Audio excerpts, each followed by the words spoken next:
Let's talk about risk management. Now, we've spoken about it before, but I want to talk to you about it in a different sense and recommend to you one risk management service that is provided by quite a few brokers. Now, why do people lose? Why there are so many traders that don't make any money? Now, there are quite a few reasons, and a lot of these reasons you know already. But some of these losers, well, people who lose money at the financial markets, they believe in themselves too much. And that's a problem of actually a lot of traders. A great example would be, for example, some kid born to a really nice family, was always great at sports, could play soccer great, football great, baseball, basketball, whatever. His grades were fantastic. He graduated with honors.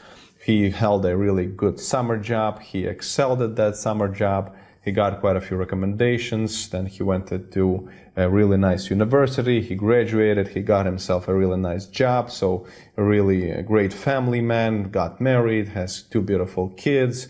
Everything in life is fantastic. And whatever he touches, whatever he does, it all works great. And this way he's building his egoism. His ego is so high. He's so important, so fabulous, so wealthy maybe already, and we all know this kind of person. And when this kind of person will start trading, he'll have an expectation that, well, you know, I'm so good at everything, so let me just trade and make a few $1,000,000. Well, guess what? This business is not like any other business in the world.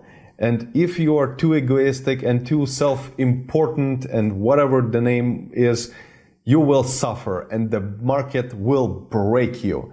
The market is the place, and trading in general is the soul breaker. It breaks souls and spirits and egos and everything else and brings you down to ground zero.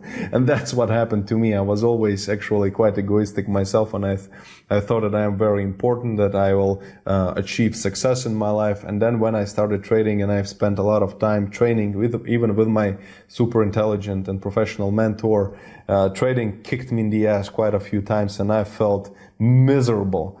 And only when trading brings you down to ground zero and tells you where your place is, and trading will tell you where your place is, only then you'll be able to approach it rationally. And when you make money at the financial markets, you must be grateful, because the market does not own anything to you, and you cannot take it for granted. And you should not think that is the result of your studies and preparation, and that's why you deserve to make money at the financial market. No. If you think like this, then the market will crush you in one way or the other. There are too many ways that the market can crush you, and it's a lot more difficult to make money in the markets than lose money in the markets, and that's just the reality of it. But in the process of the market breaking you, and trust me, it might and probably will happen sooner or later, the market will teach you the basic concepts of approaching this work and how to actually react to certain situations and how to appreciate income and how to deal with things like greed, anger, frustration, and even happiness in certain circumstances. However, at the time when the market will be trying to break you and you will be sustaining some losses, risk management would be a really, really nice tool to prevent you from losing too much. Now, I have never used it personally, but I know people who do use it. And in my opinion, thinking about it logically, it is quite a useful tool. And the tool, in terms of risk management, is offered by many, many brokers. And this tool is quite simple. You have a limit of losses that you can make per day. So you basically tell your broker that, well, my limit per day is $20, $50, $100, whatever the number is. And the broker will stop you from trading anymore if you lose this amount of money. So your trading will be blocked, and it will be unblocked only the next day or the next week or whatever the time period that you agree with your broker in advance.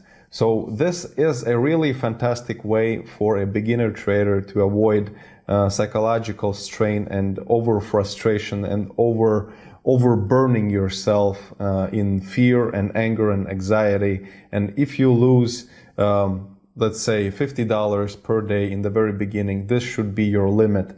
Well, this limit is subjective, and some people might want to start with smaller amount of money, so you maybe will have a larger limit. So that really depends, and you have to come up with the number yourself. But I do recommend thinking at least about using risk management, the technical risk management in your trading platform and with your broker, so that the broker would not let you actually physically lose more than you want to lose. Because trust me, there will be times that, you'll agree with yourself and you're right in your algorithm, and we'll develop it together for you. And you'll write in your algorithm, my limit is $50. Well, believe me, at least a few hundred times you will lose $50 and you'll be like, well, let's do one more. This is the kind of thing that can lead you to quite a lot of unnecessary losses. This business is for strong people. You must trade with incredible discipline. Therefore, in the very beginning, when you're still a fragile trader, and please do not accept these words as an insult. This is a mere recommendation and a mere attempt to guide you through this complicated process of becoming a professional, successful, and wealthy trader. This business is harsh. You will break a few trading eggs to make a trading omelet, so to speak. But while breaking those eggs, you should limit your risk, and therefore I still recommend using that technical risk management, and that will prevent you from destroying your psychology, and overall will help you. It will be a helping hand in the very beginning while you're still green and still fragile as a trader and trying a few things and getting used to the whole concept and getting used to this trading approach that I'm teaching you right now. I strongly recommend, it's not necessary, but I do recommend checking and seeing if your broker offers the technical risk management. All right, this lesson is coming to an end. Please don't forget about the test, and there will be no homework, so enjoy some time off, and I'll see you in the next lesson.